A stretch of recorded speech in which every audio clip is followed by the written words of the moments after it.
We're waiting for, well, some of you to get on so that we know that we are broadcasting. As you know, internet is and has always been a challenge here, so we're just waiting for for anyone to pipe up and say, hello, we're here. So I know this is broadcasting. I'm going to check on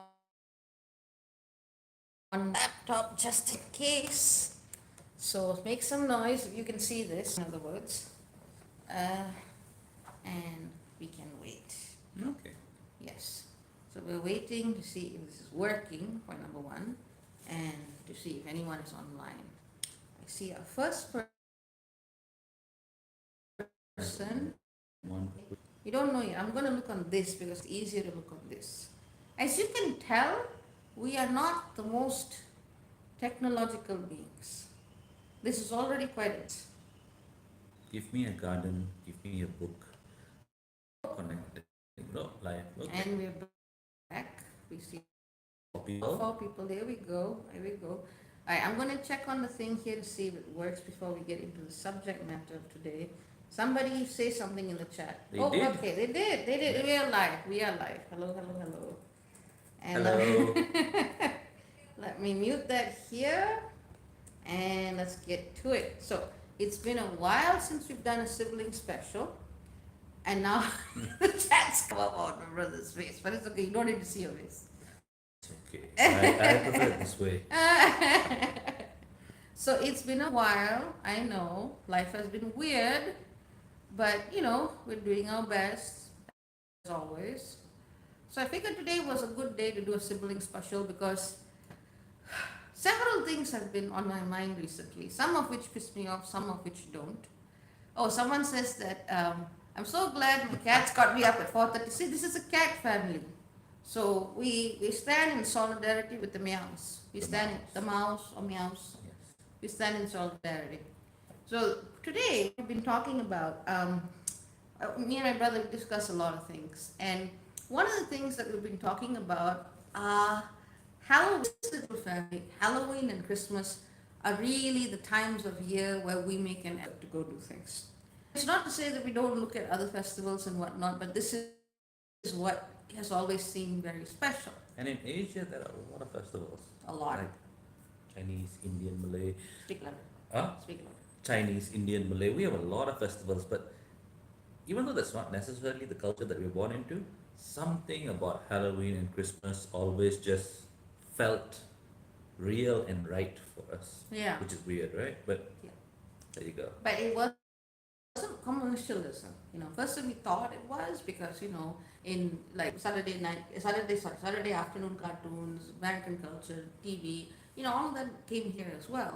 And of course now malls kind of try to compete against each other to see who has the best Halloween display, who has the best Christmas display. But that's not why we were drawn to it. And later on, as we looked at our respective spiritual paths, I think both of us independently came across the Sabbaths effectively. And the observations of Yule, of Samhain, of Magon, of etc. etc. Mhm. So it corresponds to a very natural sense of the turning of the seasons, and that of course corresponds to the positions of the earth and the moon and this, and basically it's the stars, it's the sky, and it's also agricultural cycles, changing of seasons. So it made sense at that fundamental level.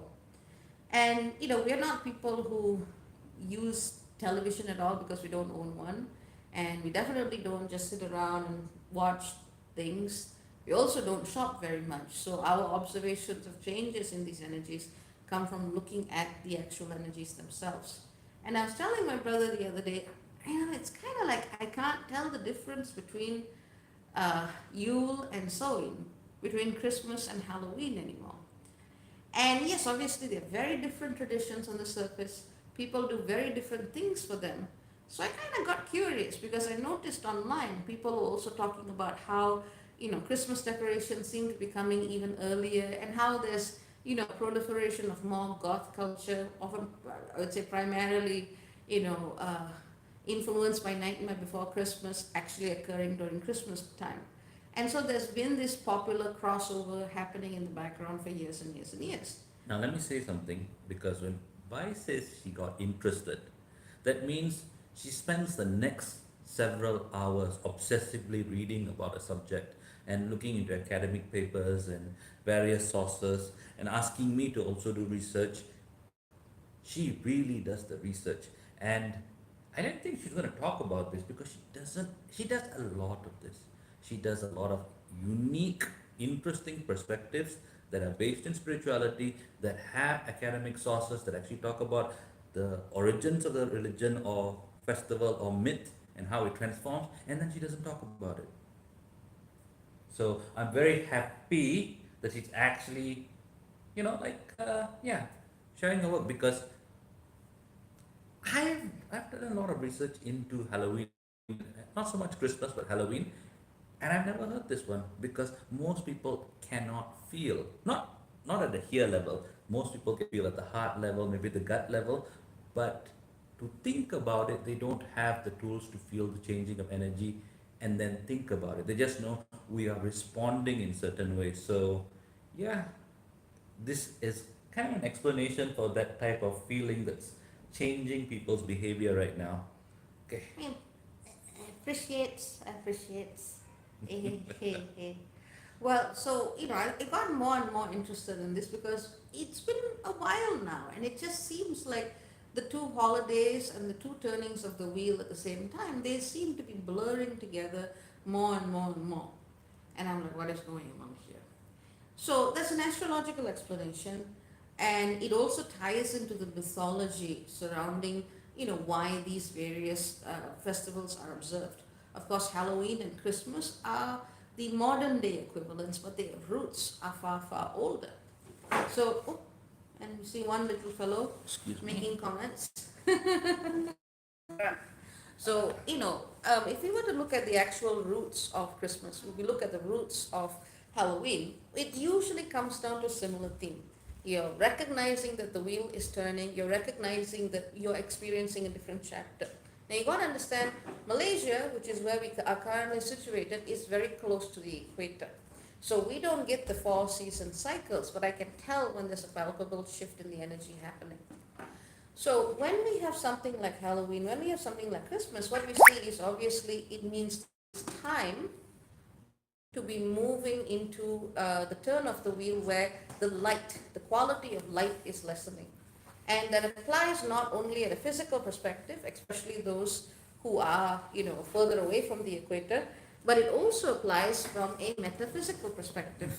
And that's why all of these festivals came about. And this is rocket science. Every ancient culture designed their festivals because of this understanding.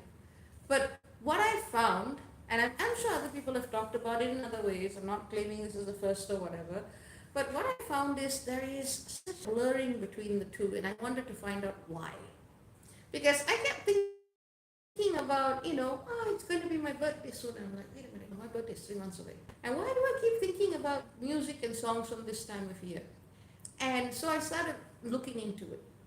So when you look at the myth, the common theme between the two is both Samhain, which became Halloween, and Yule, which became Christmas. Both of them have a focus on the dark, as I said.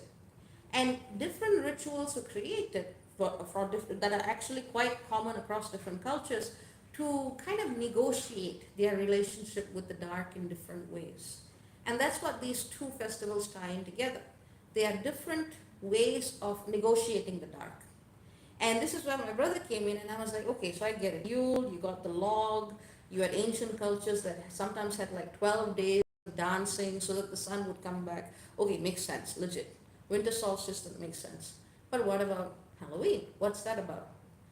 And why do we consider that the most spooky time of the year? Because literally speaking, if you look at, the movement of the sun and so on, the veil between the realms should be thinnest to the winter solstice. So why are people talking about it around Samhain or Samhain? And so I was thinking about this because from a spiritualist perspective, from personal experience, yes, whilst I feel that there is a change in the texture of energy around this time of year, you can call it more spooky stuff happening, that's, a simplification. The energy of, whether you want to call it yin, whether you want to call it dark, whether you want to call it other worlds, it gets a lot stronger into December. And so having a festival there that is about light, that is about warmth, that is about hope, makes perfect sense because, as they say, it is darkest just before the dawn. That is when you need hope the most. So where does that place Halloween? What is Halloween for? And this is where my brother helped me understand a bit. And to be fair, both of us have always been huge fans of the Nightmare Before Christmas. That just always spoke a language that we could understand even as kids. And it's interesting how they also kind of draw similar inferences about the overlap between these two seasons, but they don't spell it out in that way, obviously. So my brother basically just went, well, this is when they negotiate. And this is when they're basically inviting, maybe you want to explain this point. So one of the things that happens in Samhain is the ancestors come back. The doors open. What does your family do? Even the ones which have departed, they say, I want to see how my family is doing. I want to help them. And that's great, that's fine. And so do a whole bunch of other assholes. You do not know which is which, so you negotiate. You invite the ancestors that are actually supporting yourself, and the things which are not your ancestors, or maybe the ancestors of someone who does not like you keep them out. And that is how the jack-o'-lantern tradition, which actually I think started with like radishes, happened. These are the people invited in. You're a white hat. You come in. You're invited. Your family. You, you're not invited, but I'll give you something. So go away. And that's how the trick-or-treating tradition happened. And as that feeling of as we negotiate with the dark and see who is on our side, because the dark is not always evil. No. The dark has many beneficial lessons and allies for you, but you need to find them. And you need to do it skillfully. So here we have that entire negotiation happening at the beginning of the season, and that kind of permeated to become trick or treating, which I think is really cool. It shows how we channel symbols. Someone said turnips. She's right. It was Turnips. turnips, not. I think it was both, but I think turnips is the main That was one. the stuff they had. Yeah. So yeah, Thank you. thank you. And once that negotiation is over, though, it is getting darker. Your ancestors, your allies will help you navigate your way through the dark. But as it keeps getting darker, and much like the Tao, how do I put this? The negative aspects of the dark do come out. When does it come out? Around Yule, which is where you burn, you set that fire alight. It is not just the turning of the sun, it is also a reconsecration. So what's happening in Halloween is the individual, the family unit. But what happens in Yule is the community. The community protects itself, it comes together, it burns, it celebrates. As we like to joke, they're doing pump up the sun, come back sun, pump up the sun. Pretty much, pretty much. And on top of that, and someone wrote, I celebrate Halloween and Day of the Dead because they're so similar. That's exactly it. Other cultures also picked up on this and made very, very similar festivals. Mm-hmm. Day of the Dead is a perfect example for the Hindus. It's Deepavali. It's all throughout this time of year. In fact, it starts off with the Chinese with the Hungry Ghost Festival. Their calendar is slightly different, so it actually starts a little bit earlier. We just had the Hungry Ghost Festival here where they do the exact same thing. They literally offer paper money. They make paper mansions to make sure that the dead are happy and having luxury in the afterlife. So for different cultures, the timing is different, but it's the same key principle. Appease those who are no longer here. And there was another point that you raised, which was you're basically building your support network.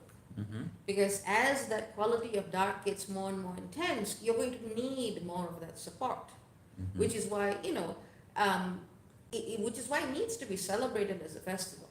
You are offering food, you are bringing in and you are inviting, but you're also saying, no, we don't actually want certain such and such aspects of this. Mm-hmm. But here's the interesting thing. This is what, and everyone's been feeling this at a subtle level. So on the one hand, astrologically, there are reasons why that quality of darkness is feeling a lot heavier right now.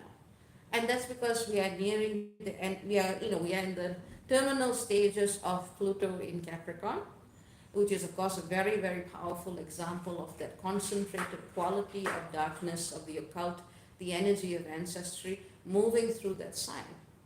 And so this is one of the reasons why it just feels a lot more intense, which is why my brain, not connecting the dots, basically went, why do I want to hear Christmas music right now?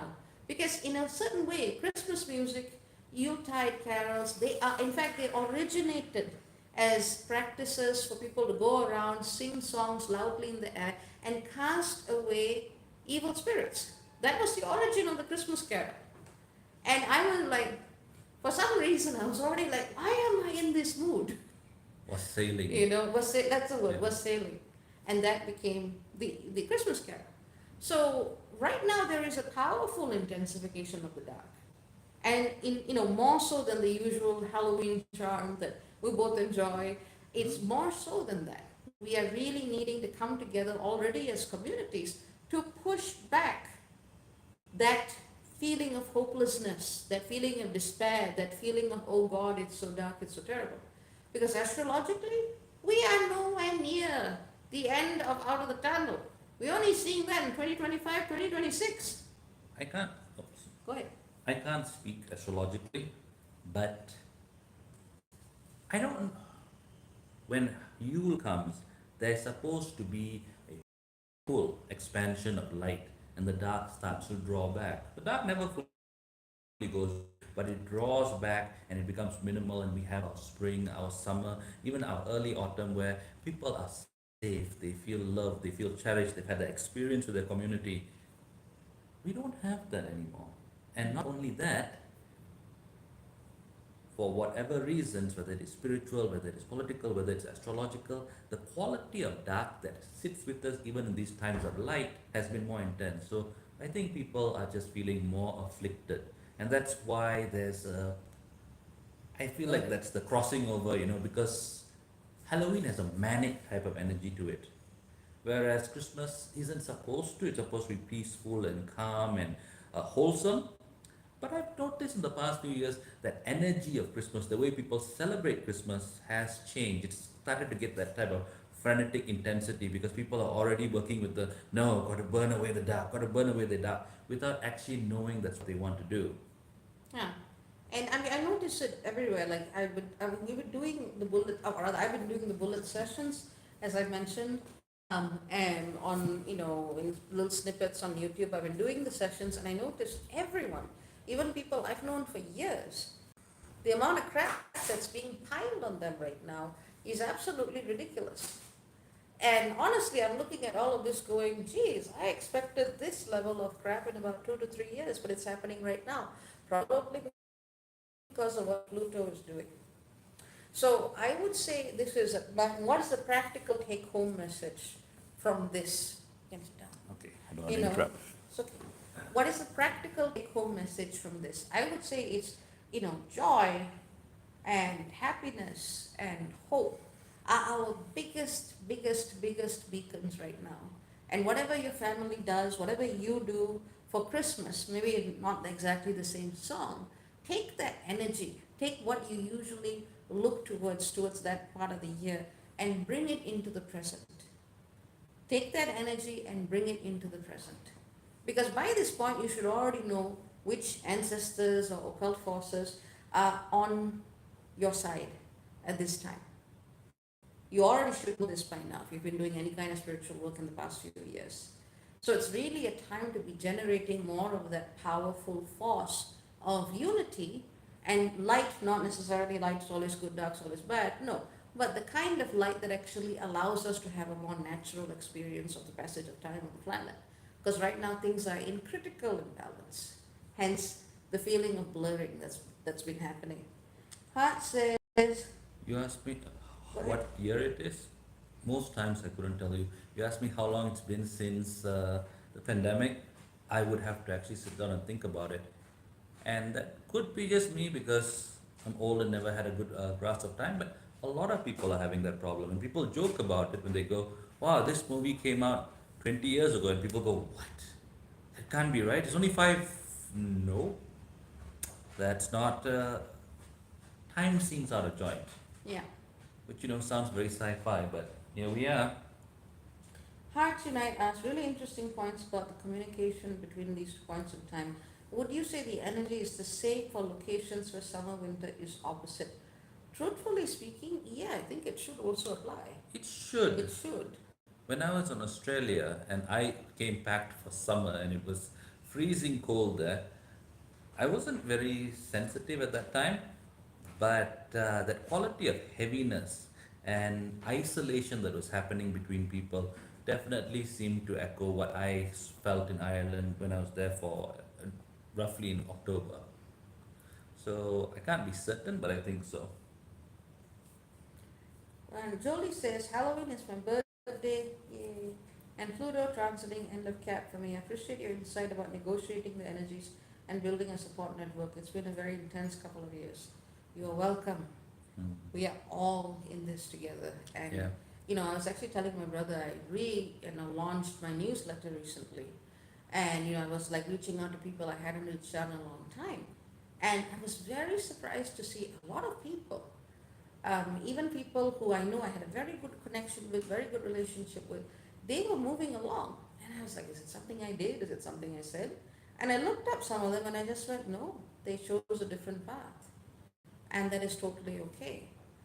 But the problem that happens right now is that rather than choosing paths that actually add to the quality of joy, the quality of love, the quality of fierce compassion that we need right now against what is pushing into our lives at present, people are going to things that are familiar or things that make them promises that they cannot deliver. Mm. You know, either they are going back to a very old way of trying to negotiate with entities or trying to push through and manifest magic in a space time with too many variables for that to be done safely, or there are people who are going back to religion in ways that make them dependent upon certain energies, or there are people who are just going to anything that promises any shelter. It could be a spiritual thing, it could even be a hobby. I see more and more people are retreating into, how do I put it? What's the word for it? Realms of fantasy? Thank you. Realms of fantasy. I see more and more people are retreating into realms of fantasy because it's a lot easier to live in that fantasy state. And technology makes it a lot easier to do that kind of escapism. But actually being willing to face what is happening now with an aligned consciousness, with people who are aligned, seem to be very, very difficult things to do. Because it's like, I think you're the one who taught me about this. When you are under stress, it's your secondary traits that come out, right? Is that right? When you're stressed, the responses that you have. You told me about this years ago. Do you mean parasympathetic traits? Basically, you make bad choices, that you have habits that you go back to. Older, yeah. Yeah, You yeah. revert basically in age. Yeah, so when a person is under stress, and everyone is under an incredible level of psychic stress right now, and if they say they are not, either they're super aligned and doing great work in the world and have completely cleared the karma and everything, or they're in denial. So, everyone is under a lot of pressure Or they right now. made deals. Or they make deals, that's the other one. So, in situations like this, people tend to default to what they know. And I know we were just talking about finding what you do that makes you feel happy, but you also got to understand that at a psychic level, a lot of what used to give us comfort is no longer safe. And people who are walking away from those old connections, old karmas, old ancestral lines and curses, people who are walking away from them are moving into the unknown to go, well, how do I find joy? How do I find community at a physical level and a spiritual level? This is what it's about right now. And this is where our focus needs to be, which is why I wanted to do a sibling special. Because, it's been a while and it's a nice way to also, touch base back with people. Mhm. I just wanted to see how I looked on screen with the beard. He looks like a brown Colonel Sanders. I was told not to do a black Colonel Sanders voice, I don't know. so I can't. It's, You- but that's fair. That's fair. But a bit inappropriate, so that's fair. Colonel Sanders one is a new one to me. I have to see if I can sink into that. You just need a bow. I think everyone who's wear a bow tie is either the doctor or villainous. Anyway, what else? But What other parts? importantly, well, humor is my process, okay? So, thank you. So, importantly, there is a marked difference between the type of happiness and direction you get from instruction and from discussion or sharing or art. Like when your spiritual teacher tells you, do this, and it's clear and it's focused and it's direct, maybe that would have worked 200 years ago. Now you have to really sit down, take it, and see, does this align with my values? Even if someone I respect is saying this, does this align with my values? Does this bring the changes I want to see in the world? Because you don't know the changes it'll bring inside, that takes time. But if it's creating changes which do not align with your beliefs in the world around you, you have to start rethinking your relationship with that teacher or religion or what have you. And this applies for a lot of instruction. It could even be a senior medical doctor that's instructing you. You get direction and you feel comfortable in it, but that's comfort. Whereas when you have a discussion with a friend, and most of it is rehashing the same material, but once in a while you have those awkward points, that new humor, that difficult discussions, it's organic enough that it's still bringing you, both of you, to a newer place in the, I guess, in your path. Yeah, you're both coming forward in your path. So that is one of the small things that I would recommend people doing. Yes, do the things that give you comfort and joy in your ritual, but also have real moments of interaction with the people that you care for. And if it's not people that you care for, people that you can help, like volunteer, uh, try a soup kitchen, go work at a pound or something like that for a couple of days. It is helpful to you to be able to give. Those are good points. And I just want to raise, I wasn't planning on talking about this today, but in fact, today is actually a very special day astrologically. It's a very special day. It's not a time, it's not a thing that happens often. Today we actually see Jupiter in Taurus in conjuncting the great attractor, and that is in Sagittarius, mid Sagittarius. But it's a point where you really need to come to choose the path or the teacher that you resonate the most with. And if your own teacher, that's fine, but it's still a choice. So this is actually a time where we need to be very discerning as to which philosophy, religion, astrological system, or whatever we choose, because that's going to be taking us on the next step further. Like today, I don't want to go into any specifics, but today I ended up having a discussion with someone, and I said, look, no, astrology is a tool, but it is a tool with occult roots. And when you make that tool the centerpiece of your journey, Mm. you're actually opening yourself up to pathways that may not really align with you as a soul. Because an astrological chart is not your soul. So when people come to me wanting me to pedestalize that, I say, no, I am a priestess, not an astrologer, primarily speaking. I may use the tool, but it is not the same. So it is a kind of energy right now to be very, very clear in what paths, what teachers, what perspectives we are using, because all of those perspectives are going to be showing us on how we need to find or how we need to create spaces of joy, spaces of health, spaces of abundance and well-being. And when you've already got a block on that based on a preconceived notion of what you can and cannot have or should not do, and if that is not really in alignment with your spirit, then you are screwing yourself. So this is really a time to be looking at what thoughts and beliefs you have surrounding the creation of joy in your own body, the experience of being embodied, and actually finding pleasure in it. No one's talking about hedonism, just the kind of pleasure that comes by taking a walk somewhere or having a nice meal with your family. These are things that you need to consciously work towards at this time, because it's so easy to get lost in the larger picture. But practice in the here and now is what actually is required. And so it's actually, a very significant time for choosing paths and perspectives.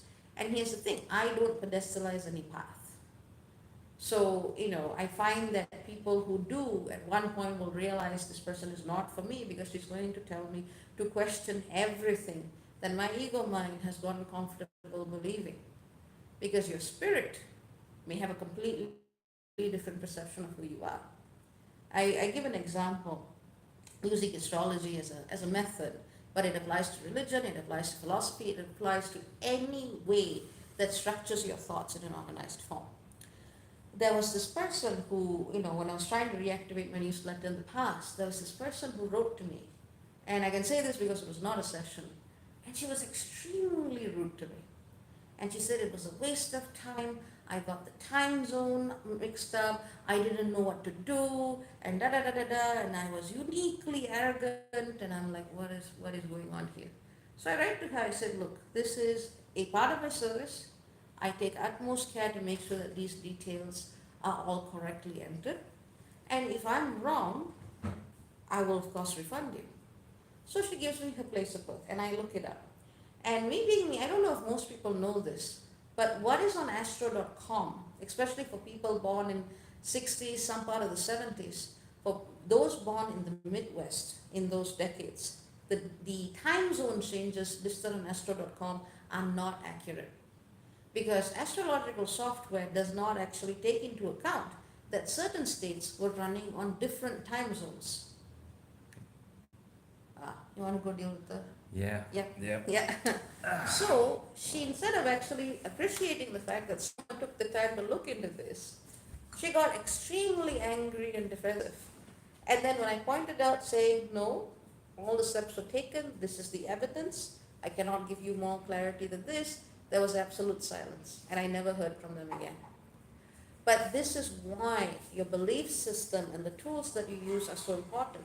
Because when you look at a false chart, either based on a false time or on a system that is not at all accurate or representative, then you actually get a perspective of life that your ego mind goes, well, this is right, this is good, this is the template, even if it's not actually your path.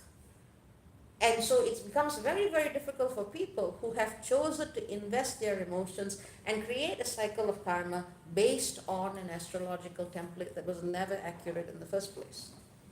Some other people with whom I've had this experience were far more in wonderment because they saw it in a way that actually gave them a new start in life, a new way to see themselves. But not everyone is willing to do that.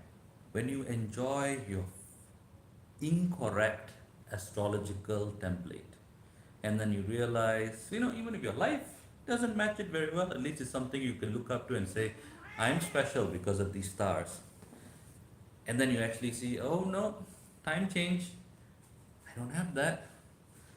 That is a ego destroying opportunity. Not everyone takes that opportunity. And this would have never been found until I basically came along and went, did you actually look into this?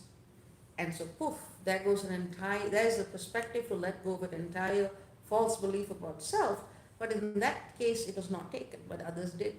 So that's why I'm saying, look at the tools of thought, look at the methods of divination you're using right now, because that's really going to change the way you see yourself and your ability, your worthiness, your just general grace and ease in creating more flow of abundance, happiness, joy, which is what everyone needs in this time of increasing dark.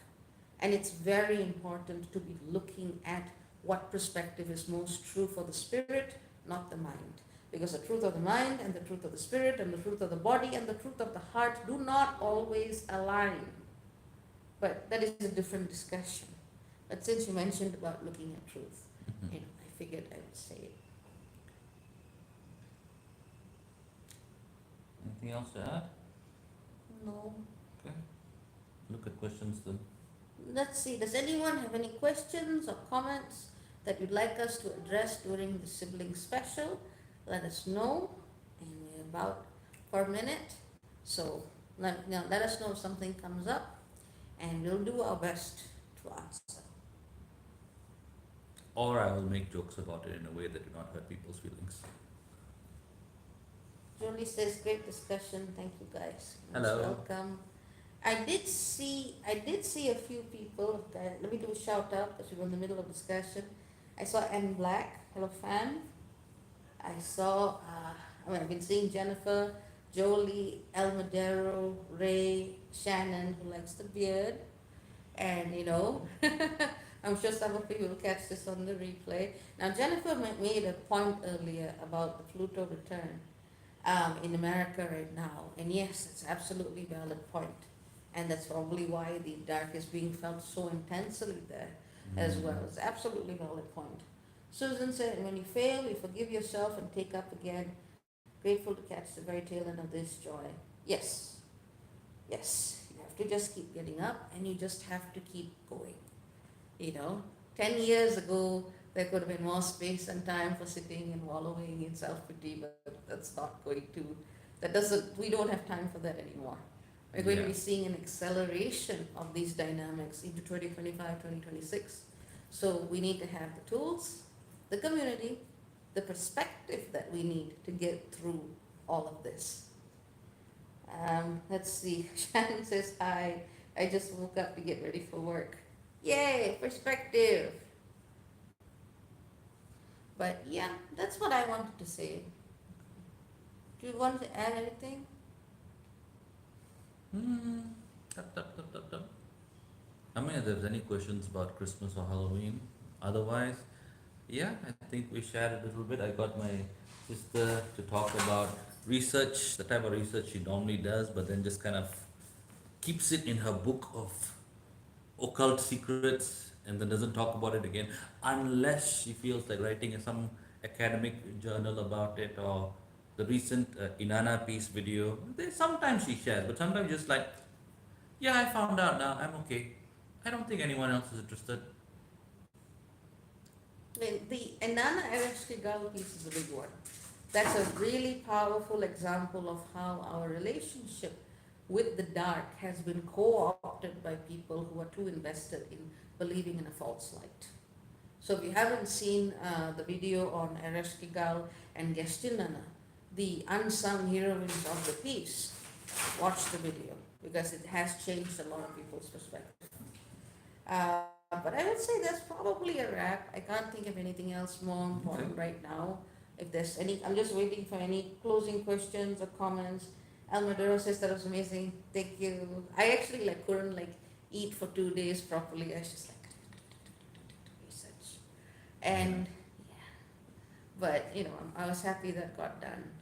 But any other questions before we close?